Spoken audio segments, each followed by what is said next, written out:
Welcome to Pros and Cons, a podcast by writers for writers, brought to you by Precipice Fiction.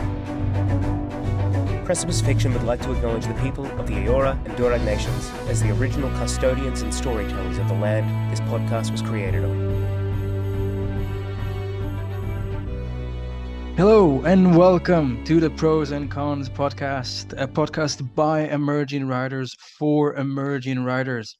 And today we have one of these special episodes when it's really just me, Matan, your host for today, doing something rather unusual.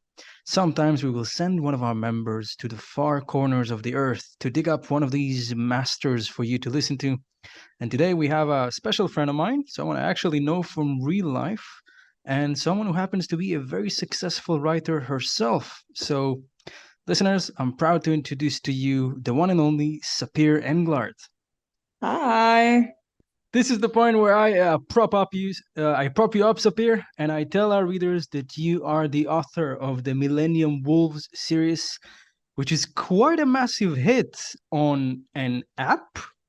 Yes, so the book is published on a German app that is called Galatea. It belongs to a company called Inkit GmbH, which is the mother company of the app. And Inkit itself is a website for like Wattpad and Fiction Press, like those platforms that you can upload your stories for free. And Inkit has this Galatea app, which is for premium books that you can purchase to read. My book is published there, has been published there since 2019, I want to say. Wow. Or 18, 19, something like that. It's been very popular on that app. It's kind of funny. It was like the second story put on the app. Hold on, you were the second story on that app. Yeah, You're like a founding member. Because of that, it was kind of an interesting thing because the app helped me grow, but also my book helped the app grow. So it was like, all two things that went in parallel with one another. So yeah, it was, it's there. Check it out. Well, that's super exciting. I'll tell our listeners, since this is a podcast for speculative fiction, that Sapir is right in our alley. Sapir writes fantasy with quite a bit of emphasis on romance. We actually met each other at work, right? Yes, we did. We met each other at work. I don't know if I mentioned it maybe 100 times, but I do teach teenagers English. And Sapir, you also taught teenagers English. And, yes, I taught teenagers English and Hebrew literature. Those were my areas. So that's how I met Sapir. And I remember pretty early it came up that she writes. And I thought, it would be fun to bring her on the pod. And make you a temporary but honorary member of Precipice Fiction. So let's get into it.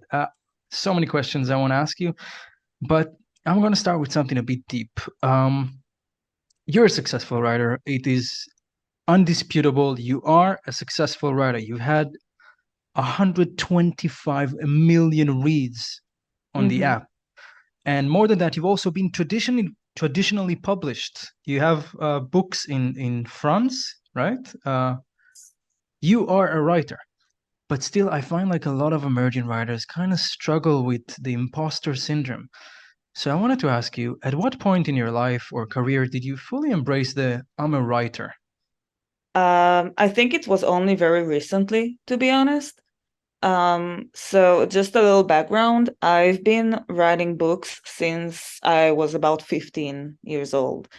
And, I never felt like I was good enough. I felt like I had a lot of room to, get better. And especially when my book, The MILLENNIUM Wolves, when it became like a really big hit on the app, that was when I started to really feel this imposter syndrome. I was like, yeah, that's not my book or something like that, or Wow.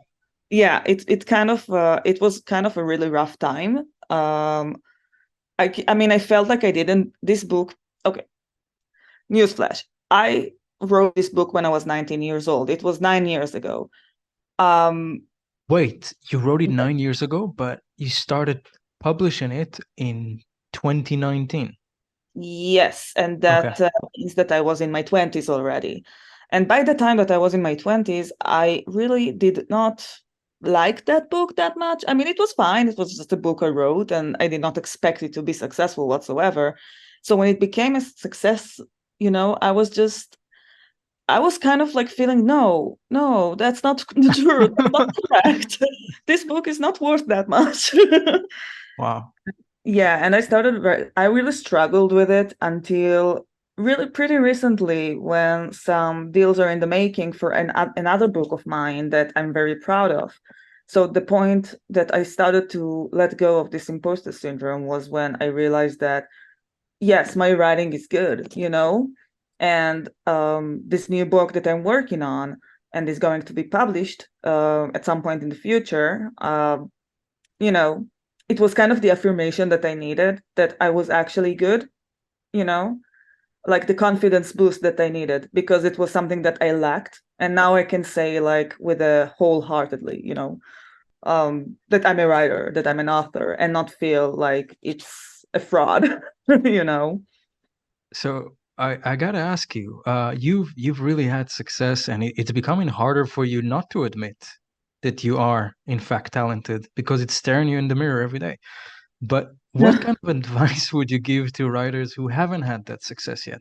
Maybe nothing they wrote ever got published. How would you recommend they deal with this imposter syndrome? Well, I think that the best way to deal with these kind of things is give your book to other people to read. I mean, all of my books, ever since I was young, I posted online for free and people just read and commented, sometimes bad comments, sometimes really good comments.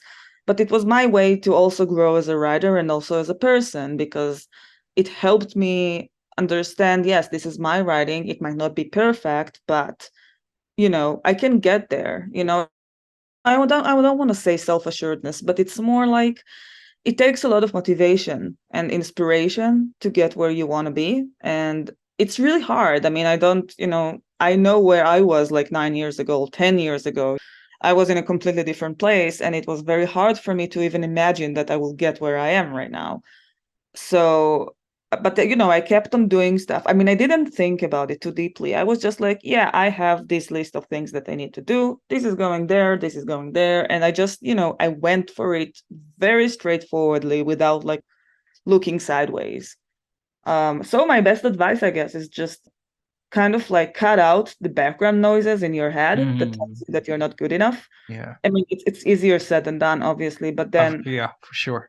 for sure, but then just like But it's focus true. on, yeah, but like focus on your craft. I mean, when I write the books, I'm just so invested in my own characters and worlds, and I don't even care if it's good or not.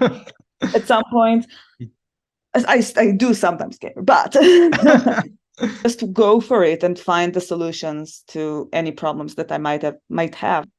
It feels like you deal with the syndrome by just burying yourself in the craft. Like, you know what, this is not about my feelings. This is about improving as a writer and just being a writer, focusing on it, writing. I'm guessing that you write on your good days, I'm guessing that you write several times a week. And Yeah. I know personally, I've heard from you about some crazy ass schedules that you've put for yourself. And I'm just watching from the side thinking, oh my God, is she going to kill herself writing that much? Like, how is she going to? And then you show up out of a pit 3 weeks later. Yeah, finished. What? That's Yeah. impressive. Yeah, I don't know if it's impressive. I think that every writer has their own pace, and each person should have the pace that works for them. For me, I know that once I get into it, like like past few days, I've been editing and writing like crazy from morning till evening, like no stops whatsoever. However, not many people can do that as much as I can't like slow down, because slowing down cuts my thought process, while slowing down for Mm. other people might be, yes, it's time to process, you know? Oh, So for me, awesome. it's like, I feel like when it's fresh in my mind, I have to like go for it right now, right? Like for a good amount of time, but like fast. And it's not necessarily for everyone, it really depends. It's a very individual way of thinking, I guess, this whole pacing issue. Wow. Well, I think that's some really good advice. Find your pace and stick to it. If you're a more sort of a ponderous kind of writer and you need to write and digest, that's fine. But I Yes. think Sapir, you are really carried by the momentum that you're Yeah. writing, and that really carries you through the drafts, I suppose. Yes. I'm the write and rewrite guy. So I write and then I rewrite and I write and I rewrite. And that's how this is the little dance I have with my manuscripts until Yeah. Well, someone there are pros and cons for that as well. Each like way of writing has their own pros and cons. So Uh, honestly, I'm really eager to talk about your writing because you sent me a lot of stuff. You sent me three different things, yes. and we're gonna start with the big one, which is Millennium Wolves. Now, I think that as a writer, you write very different things. Like the letters and Millennium Wolves, while both good, could have almost been written by two different writers. Yeah. But I love that about your writing because it shows you're like a Swiss Army knife in a way. But what I really want to ask, I'm going to focus on Millennium Wolves, like I said I would, because that's the big one at the moment.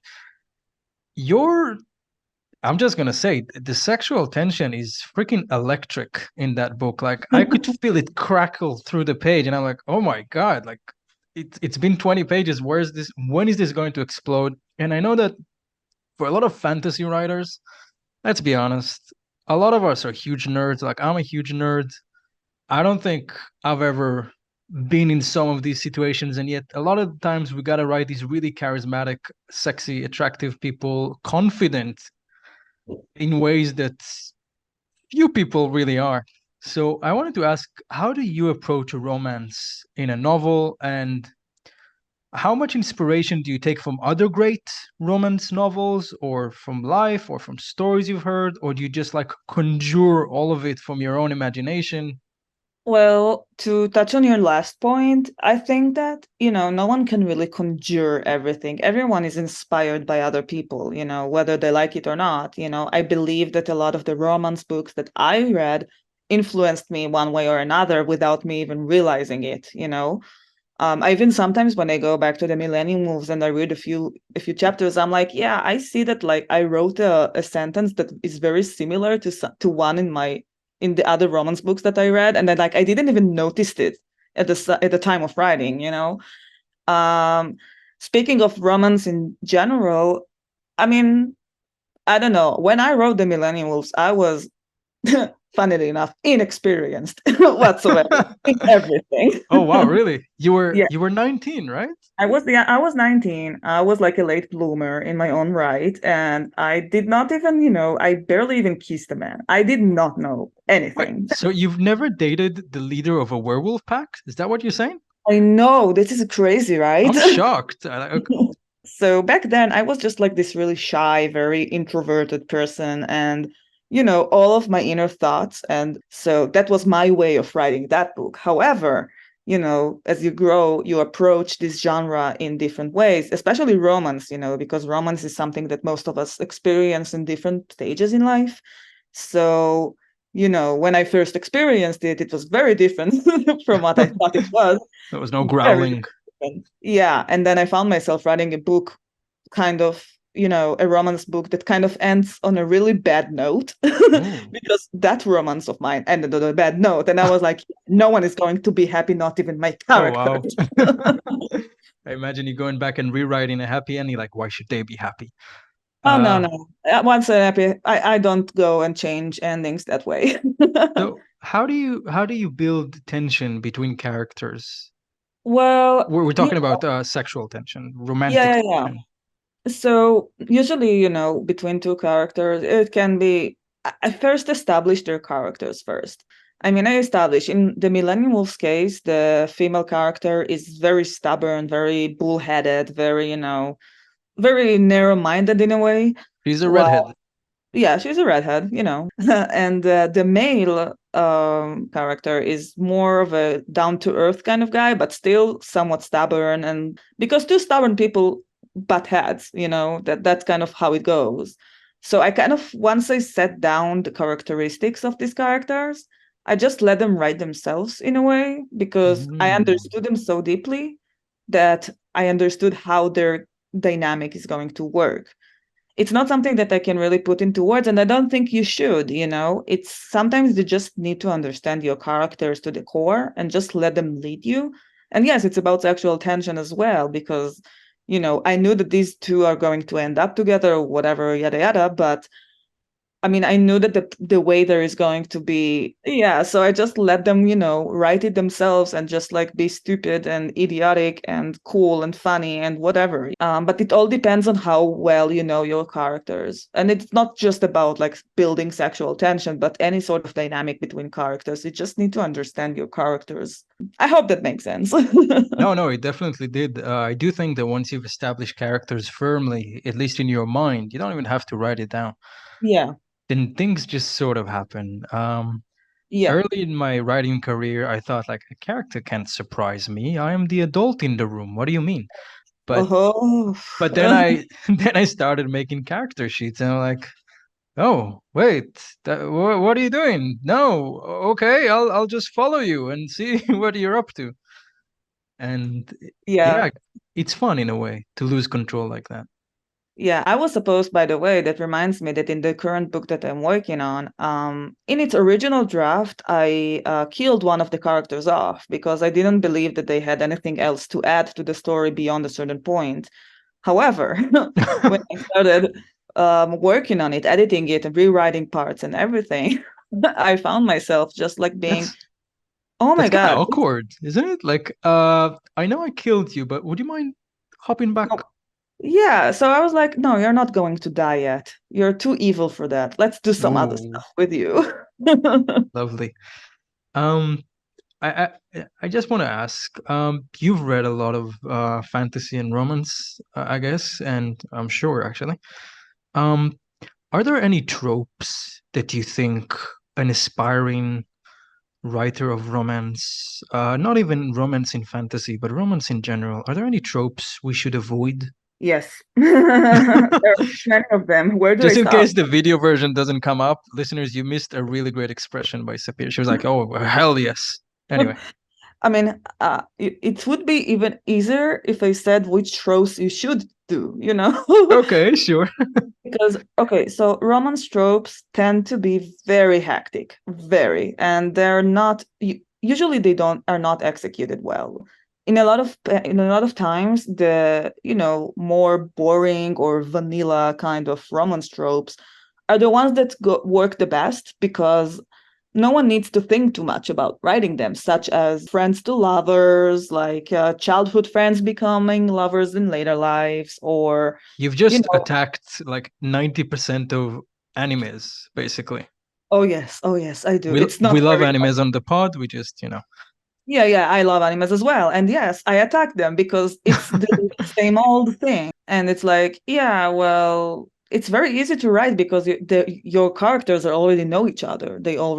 So it's only he just about pumping out the sexual tension, yeah, he saved her when she was 5 years old from a bunch of bullies, and then he promised to marry her, and he forgot, and now she's really pretty. I hate this trope so much. I mean, friends to lovers I think it's my personal pet peeve, to be honest. Which is ironic because in life, that's a very solid way to start your relationship. Yes, but like in romance novels, I want to be with the couple right from the beginning.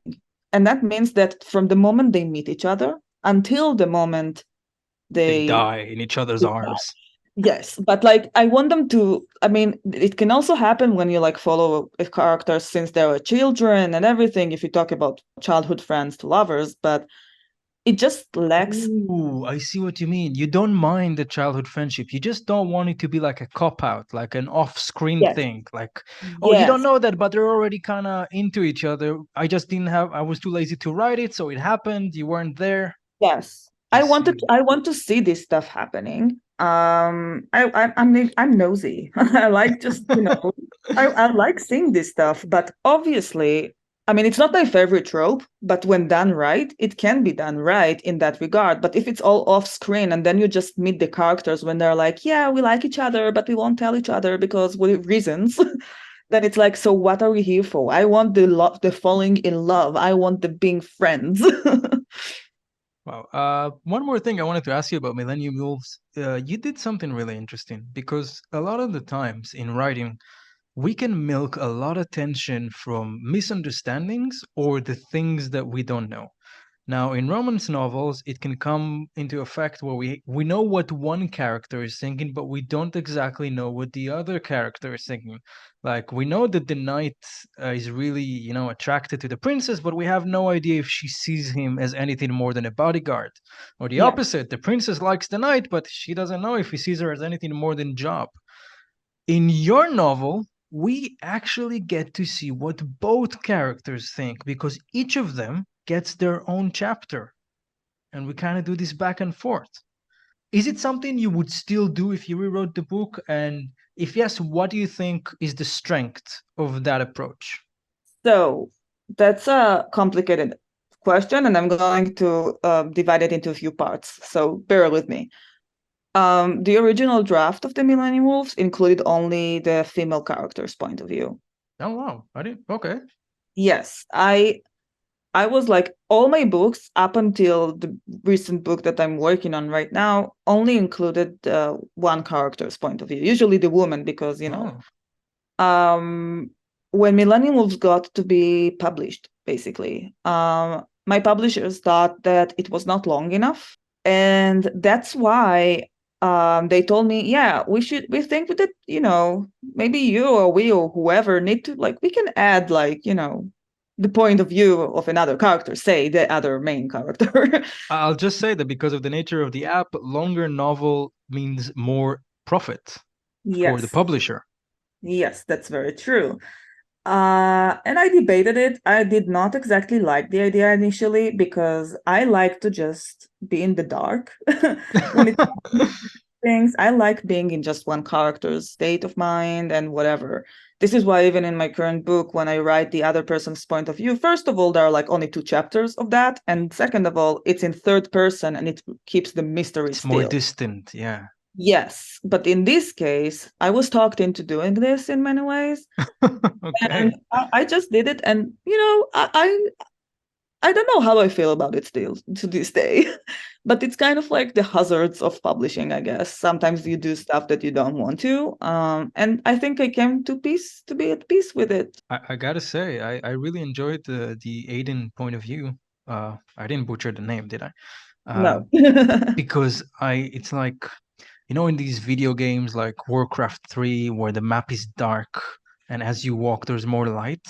Yeah. Suddenly, when I got his point of view, it's like a huge chunk of the map just got, blasted with light. And suddenly I felt like I knew so much more about this world and the characters. And I think it made Eden more interesting because before that he was just this really, really, really, really, really handsome guy, and now he's like a person with concerns and a challenger who's his best friend. I don't want to spoil it, read the book, but you do learn about the kind of stuff that bother Mr. Perfect, which make him immensely more interesting.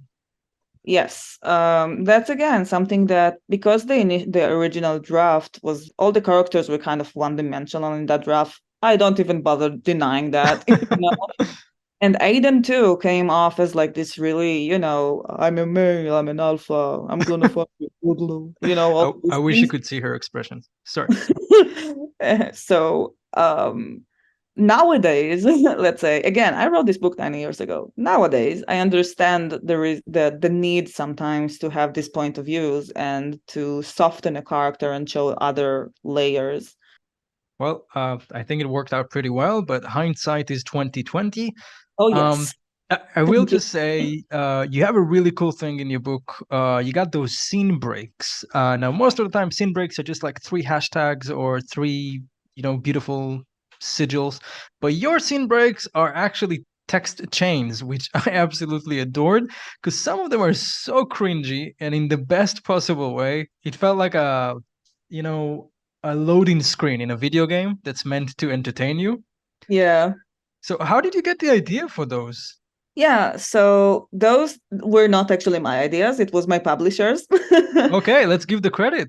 Okay. Yes, I give the credit when credit is due. I mean, these text messages, most of them did not exist in the original version. Some of them did, but in a different way. But since the app has its own, formatting thing, so they said, yeah, we can do these text messages and it can be like really engaging for readers. And on the app, you can actually see it like an iPhone screen with text messages. So that's pretty cool. And I'm really happy that they did that. I think it's really adding to the whole vibe of this book. And it can only work on an app for sure. Like, I don't think that, I mean, it can work. I mean, I saw books with this kind of writing in traditional publishing, but on an app, it just seems more authentic because you have all this screen, the iPhone screen, and all the layout and everything. So kudos to the publisher for doing that. Speaking of publishers, I feel like a lot of writers, when they are made aware of the business side of things, they either hide in a cave or they pretend not to hear you. Like, it really scares a lot of us, the fact that one day it's not enough to just write a book, you actually have to sell the thing.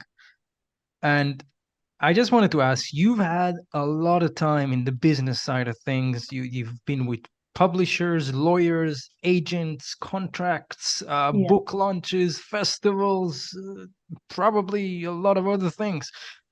What advice would you give a writer about the business side? Okay, let's make it more specific. You can go back in time and talk to 17-year-old Sapir. Like, what do you tell her about the business side of things? I would tell her to never, ever take these things on her own. Ooh, I mean, I'm not a business wave, kind of person. I loathe the business part of this industry. And honestly, this whole business part of this industry made me have like a really long-term writer's block myself. hmm, Uh, it was really hard to kind of balance the two, like knowing that I need to be on top of all the business stuff while still writing and doing, my thing. Um, yeah, the business part is never fun. It's not fun for people like us, I guess, that all we want is just write and be left alone. And then there's people who come and say, yeah, you need to sign this, and that, but then you need to take it to the lawyer, and the lawyer needs to tells you this, and the agent tells you that, and it's a whole whirlwind of stuff that you really don't care about, but need to care about because in the end, it's your craft, it's your money, it's your publishing, So I hate that. I honestly I don't have a good advice for that. It's just something that all of us need to go through. And while it's scary, it's in the end it's worth it, In the end, worth it. You get a lot from that experience.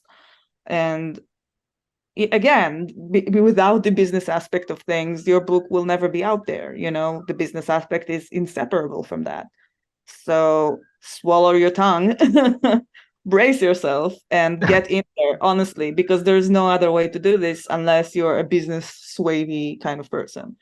so Um, basically, chin up and into the fire you go. but don't let it discourage you from going that direction because at the end, as I said, it's all worth it, and you would regret it if you didn't.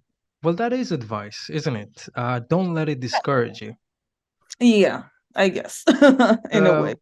I got to experience both sides, traditional publishing and self-publishing. Precipice Fiction is an indie publisher. We are not part of the big five or any of their branches, and we did publish by ourselves. Luckily, I'm part of a team that is just full of really responsible and talented people, so I never really felt the burden as much as I would have had I self-published myself. And I did get to sell my stories to people who are magazines and publishers, and they did the heavy lifting for me. But I think in today's world, it is getting harder and harder to say, "Oh, self-publishing is not for me," without having a proper look at it. You kind of got to experience all of it. You got this very unique publishing situation with the app, but also traditional publishing. Would you recommend that a writer aims at one or the other, or just focus on the writing and when the time's right? I think it depends on circumstances, to be honest. I was basically in the right place at the right time when the whole thing with the app happened. If I were to know what I know today and go back to that time, I don't know if I would have gone for it. Not that I regret it. It's just that, you know, experience makes you smarter. But I think it really depends. I mean, I can say on the very, very legal stuff, usually online apps in general do not give advances, they only give royalties. Okay. Mm. So, I mean, some of them do give advances, but very minor ones. They give royalties, and there is the whole exclusive, non-exclusive kind of clause that can be a pain in the fucking neck. Just saying. And you really need to be careful with online apps when you sign anything with them. I mean, they're not bad and they're not fraudulent usually, but the publishing houses, especially online publishing houses, have their own interests, and sometimes those interests do not align with yours. So you really need to be on top of things if you go that route. You can also go, the traditional publishing route, which is, the one that we all know and either love or hate. The whole new online platforms that have been rising in the past few years and become like very prominent in the publishing industry. Let's say that I have my own lawyer, okay? He's from Los Angeles, and he belongs to a law firm that has a really big entertainment division. And even they say that this whole online publishing apps era is just in its, inception in many ways. So it's still kind of risky to take this risk, but it's also it can be very, fulfilling and profiting. Like, I experienced that part, but I also experienced some other parts, and all I can say in that regard is that if you're new to the publishing world and you thinking, where should I, start? I think that online publishing apps can be very good for you, but don't be nonchalant about it. Like, take a lawyer, make sure that the contract is fair, and don't sign anything, absolutely anything, that might seem even a bit off. Yeah, it's a double-edged sword. You start something new, you're first to the plate, but also it's untested, and some of the hazards are not well known. But I do feel like, in general, you did have this immense success with the app. You got to so many readers. You have a lot of fans in the world, and in a way, it kind of directed you to the safe harbor ish of traditional publishing. Yes, Um, I want to just note on that. I mean, again, I give credit to the app. And yes, because of them, I managed to get, to traditional publishing and everything, which is not necessarily something that would have happened without me being on that app before, I'd like to say that I think it would because you're very good, but sure. Oh, thank you. But like, no one knows that because, No, nobody knows it. yes. So I do owe it to the app, but it's not without criticism. I mean, every publishing house will have their own fair share of criticism. And I just want to say that it's not all rainbows and sunshine on the even though it looks like it. Like, don't be jealous until you're in that point. On the unlikely case that you didn't yet think writing is hard, then there you go. You got a few more reasons to think it is hard. No, I don't think it affects the writing part. It's just the business part that is The very business much. part. Mm. I really wanted to ask you about your writing process. First, because I find you ultra productive. And second, because this is a podcast for emerging writers, and I think they would love to know. You did mention a writer's block earlier in our conversation, and you have emerged on the other side. Okay, so writer's block is a whole topic. I've had many writer's blocks, and in my case, they can last for more than months. Like, the last writing blocks that I had was 2 years. And in those 2 years, because I'm a very dramatic person, in those 2 years, I believe that I will never write again. I Oh, believe wow. that my writing career is over. How can I be a writer if I cannot go over my writer's block? And I started The getting, writer's wall. oh fuck yeah, but it was a titanium wall, and I was just like lost in like the whole angsty part of this. However, a few years ago, I saw this video on YouTube. Like, there are a lot of YouTube videos about like how to get over your writer's block, and none of them really helps because how it is. However, there was one video. It was like 3 minutes long. I don't even remember. I don't even know if it's still up there. I haven't seen this ever since, but I only needed to see it once to take one thing away from it that helps me and still helps me to this day. They said a lot of stuff, the person in that video, about, you just need to write, you just need to, and all the stuff that really don't help. But then he said something that it's on the surface, it sounds very like, yeah, well, of course. But when you think about it deeply enough, you realize that you don't do that. And that means do not criticize yourself as you write. Meaning that when you write, and like you get stuck because you're like, no, this last chapter was really bad, or this last sentence does not work, and I cannot write anymore, and blah, blah, blah. Don't fret. It's one of these things that is so simple Yes. and so, I don't want to say easy to apply, but so straightforward to apply. Yes, and I don't say that it always works, but it does help sometimes that when you are in this spot and you're just being like, I don't think I can do this anymore. And you're like, yeah, but it doesn't have to be perfect. It's only for your eyes. It's only you who sees that at the moment. Something that really helped me with my writing block. I recently moved. Is that recently? 2 years ago, I moved from Sydney, Australia to Tel Aviv, Israel, after spending the better part of 5 years in Australia. And before the move, I was really hitting my stride with this novel. I had a good momentum. And then the move happened, and I wasn't particularly sad or anything, but so much had happened in my life. A new job, my wife had to learn the language because she's not originally from Israel. And I just didn't write. I tried in bits and pieces, and I remember I really wanted to make it like Saturday. Saturday would be the writing day. And what happened is because none of the other days was a writing day, by the time I arrived at Saturday, I had this huge, roaring dread inside my stomach. Okay, one more day left, 5 hours left until writing day. Oh my God, I woke up. It's officially writing day. Well, not until I had my coffee. Okay, now it's writing day. And I just wouldn't write because I was terrified because it's now or never. And then Saturday would end and I would feel bad. Yeah, I think that the biggest part of writer's block is do not blame yourself.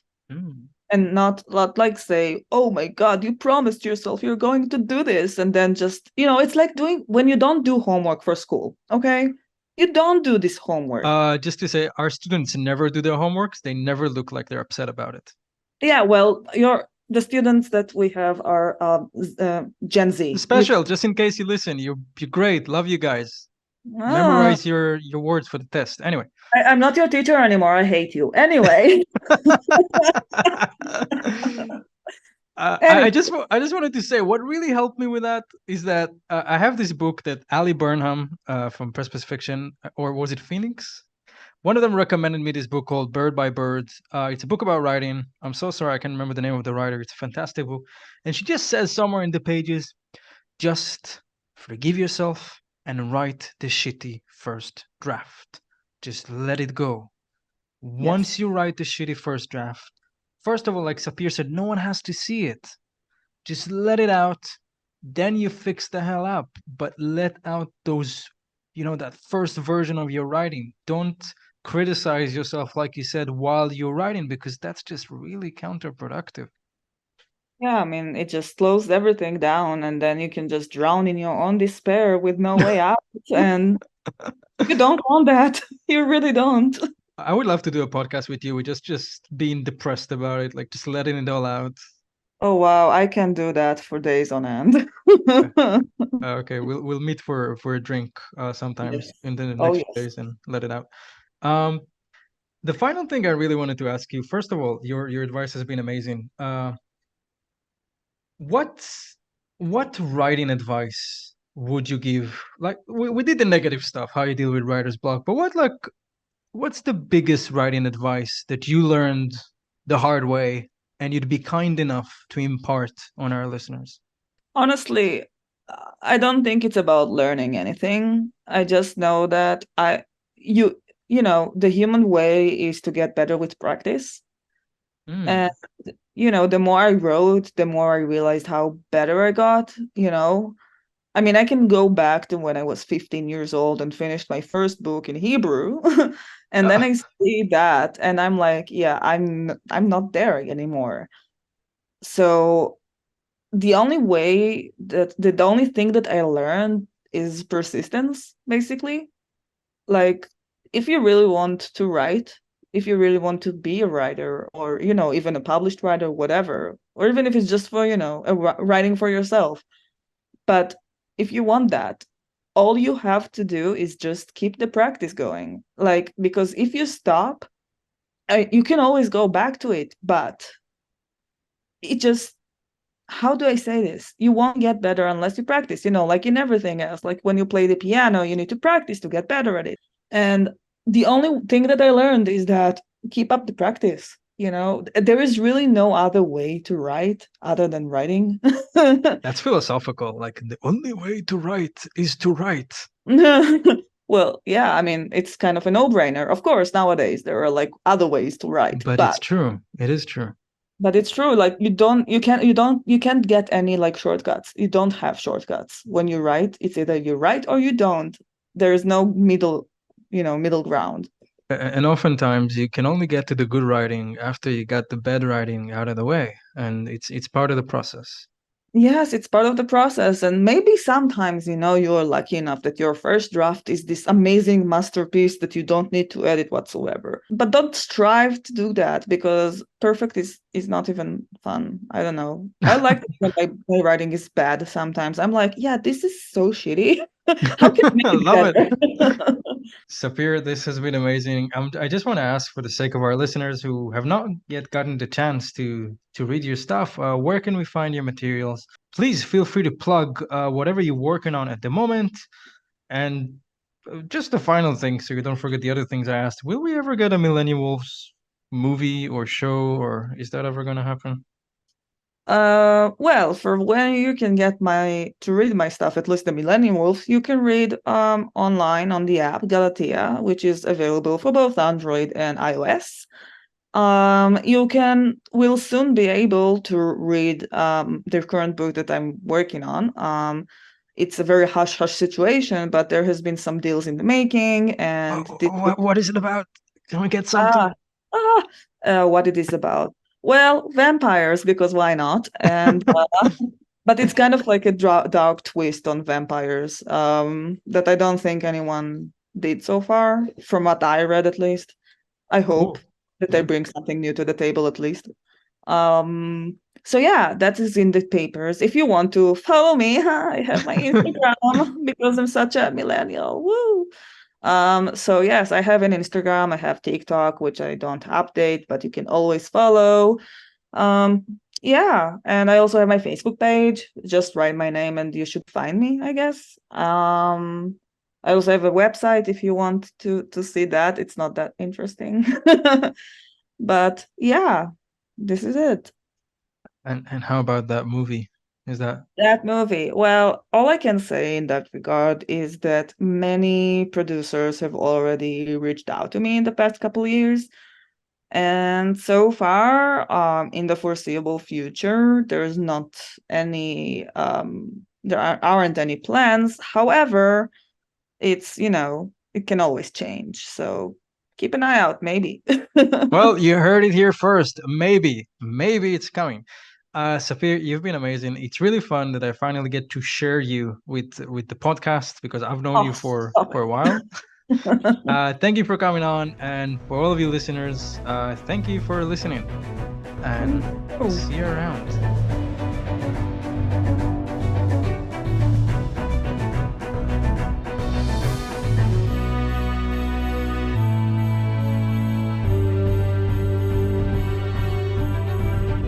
You're listening to Pros and Cons, the Precipice Fiction podcast.